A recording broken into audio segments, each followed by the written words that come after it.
गोपाल दासराव गोविंद ने शिवालय दियो चढ़ाए, चारण भाई रे खातिर जिसने प्रेम दिखायो बतलाए। सभी को जय मां भवानी, जय राजपूताना।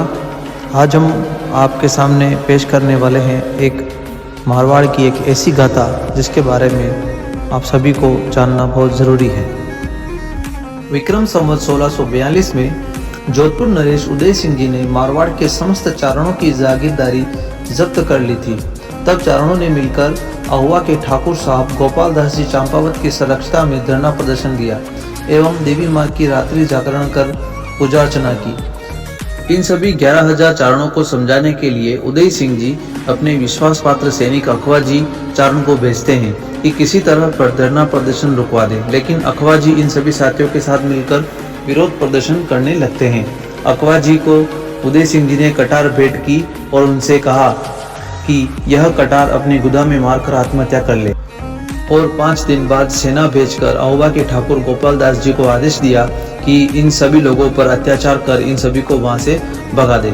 और इसी प्रकार से गोपाल दास जी ने अपने रणधवल गोविंद राम जी देदड़ा को शिवालय के ऊपर चढ़ाया और उनसे यह कहा कि सूर्य के पहली किरण के साथ में नगाड़े का बारू कर दे, जिससे ठीक मुहूर्त देखकर यह कार्य प्रारंभ कर सके।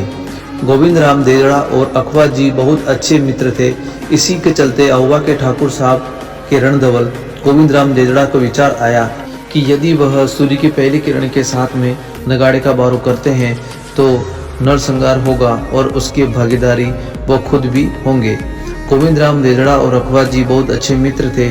इसी के चलते हुए नगाड़े का बारू नहीं करते हैं और एक तरफ जोधपुर के नरेश उदय सिंह जी की आज्ञा का पालन करना और दूसरी ओर चारण जाति के स्वामी ठाकुर गोपाल दास जी का सम्मान बचाना, दोनों के लिए आपस में एक टकरार थी।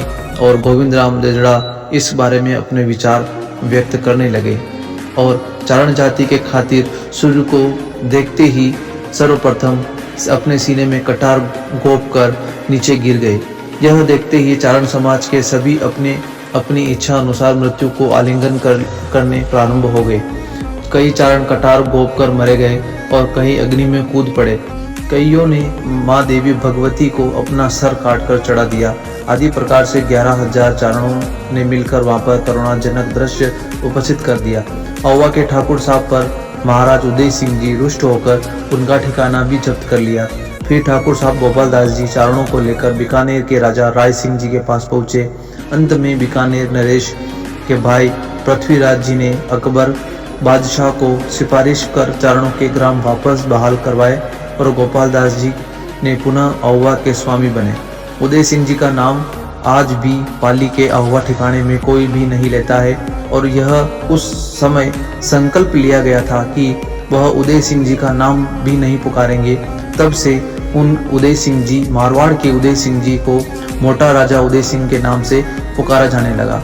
उनको मोटा राजा के नाम की उपाधि दी गई।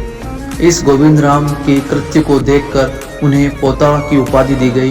गोविंद राम देदड़ा रणधवल राजपूत समाज के एक वरिष्ठ योद्धा थे, उनको पोता की उपाधि दी गई, इसलिए इनके वंशज को पोता ही कहा जाता है।